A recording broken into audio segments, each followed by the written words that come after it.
naman nababahala ang Department of Health kung matanggal man ang PDAF ng mga mambabatas dahil may nakalaan namang 27 billion pesos na budget ang direktang ibibigay sa kanila ng pamahalaan. Para sa detalye, balitaan mo kami Joseph Parafina.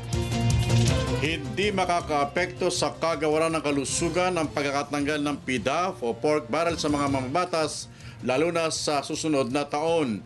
Ito'y dahil sa tinatayang may 27 billion pesos na budget ng ahensya na direkta na ipagkakaloob ng pamahalaan sa kanilang kagawaran. Equitable support sa lahat ng mga nangangailangan.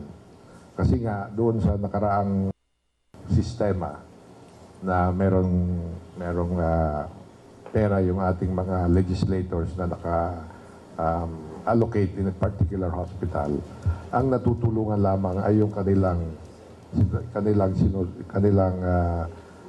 sinusuportahan or yung kanilang nire-refer. Aminado naman ang DOH na malaking tulong din dati sa kanila ang dating practice na ginagawa ng mga kongresista at senador na pag-allocate ng kanilang mga pondo para sa kapakanan ng mamamayan. At dahil nga sa susunod na taon na ito'y patutupad, pinapahigpitan na lamang niya sa kanyang mga tauhan ng DOH kung paano ipagkakaloob sa mga mahirap ang pondo na laan naman para sa kanila. Magiging mahigpit na lamang sila sa kanilang mga pagsusuri at pag-iimbestiga.